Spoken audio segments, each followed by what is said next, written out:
સૌથી મોટા સમાચાર સામે આવી રહ્યા છે.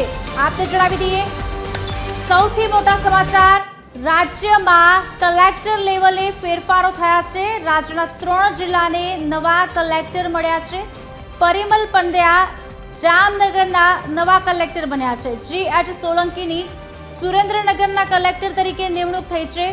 ગાંધીનગરના કલેક્ટર તરીકે રવિન્દ્ર ખાટલેની નિમણૂક થઈ છે.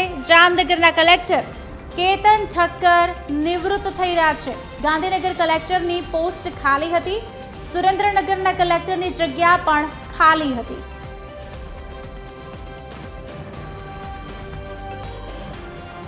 આજ અંગે વધુ વાતચીત કરશે associate editor Sonal Anadkat phone line પર જોડાયા છે. સોનલ, રાજ્યના કલેક્ટર લેવલે મોટા ફેરફાર જોવા મળી રહ્યા છે, શું વધુ વિગતો?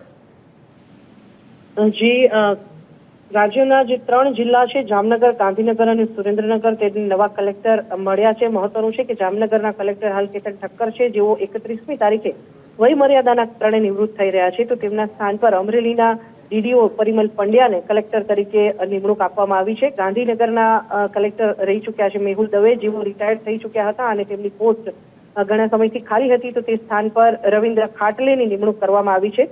ત્રીજો જે જિલ્લો છે સુરેન્દ્રનગર, ત્યાં સુરેન્દ્રનગરના કલેક્ટર તરીકે GH સોલંકીની નિમણૂક કરવામાં આવી છે. મહત્વનું છે કે સુરેન્દ્રનગરમાં જે જમીન કૌભાંડ થયેલું, તે જમીન કૌભાંડ સંદર્ભમાં સુરેન્દ્રનગરના જે પૂર્વ કલેક્ટર છે તે હાલ જેલ હવાલે છે અને તેના પગલે તે જગ્યા પણ ખાલી હતી, જેના પર GH સોલંકીની નિમણૂક કરવામાં આવી છે. આ પ્રકારે 3 જિલ્લા જામનગર, ગાંધીનગર અને સુરેન્દ્રનગર ત્રણેયને નવા કલેક્ટર મળી ચૂક્યા છે. જી, આભાર સોનલ.